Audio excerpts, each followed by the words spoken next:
Hello.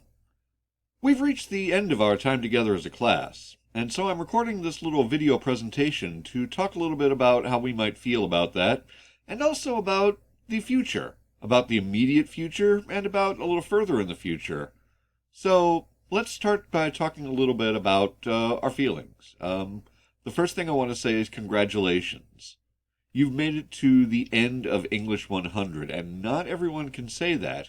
So, if you'd like to, you can take a moment to feel proud of yourself. You've accomplished something. I also want to talk about my feelings of gratitude. I'd like to thank you for your participation in the class. A class could not exist without the work of its students, and so the work you've done has allowed this class to exist and to do whatever good it may have done. So, thank you for that. Thank you also for your persistence. As I said, not everyone has made it to the end of English 100. You have, and that you stuck with the class reflects well on your persistence as a student, and also, I think, on the class. So, along with you, I'm taking a moment to feel proud. Thank you.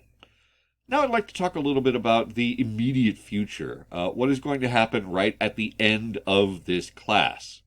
Well, as you know, I'm fairly lax with deadlines, but I work for a large bureaucratic institution, and that institution is not lax with deadlines. It cannot be. And so, I have a firm deadline for when I can receive any of your work after the end of class. That deadline for this semester is December 17th, which is next Tuesday. I can't receive any work after that date. It's just not, logistically possible. So if you have anything to submit that you haven't submitted already, please do so by December 17th, that is Tuesday, and I'll be able to respond to it and grade it fairly, to the best of my ability. Now let's talk a little bit about the more distant future. What will you do next?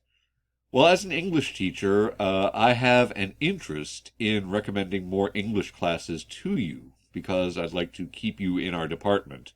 So let me recommend English 102, which is critical thinking.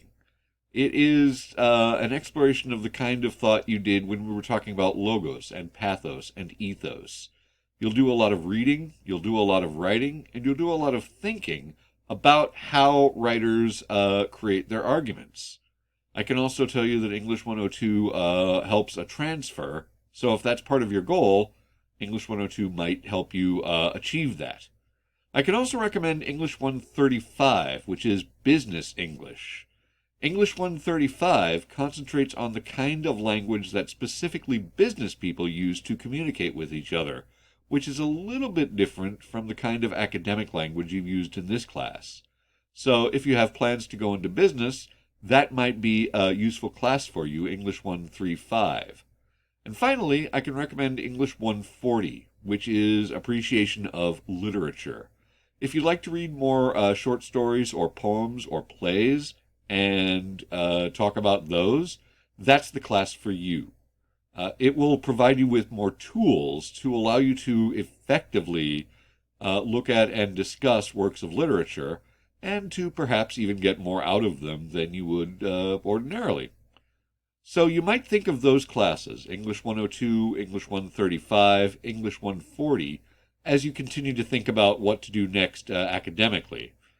But that ends our work together, and I would like to thank you very much for your part in it, and particularly, and with all the sincerity I can manage, thank you very much for your time and attention.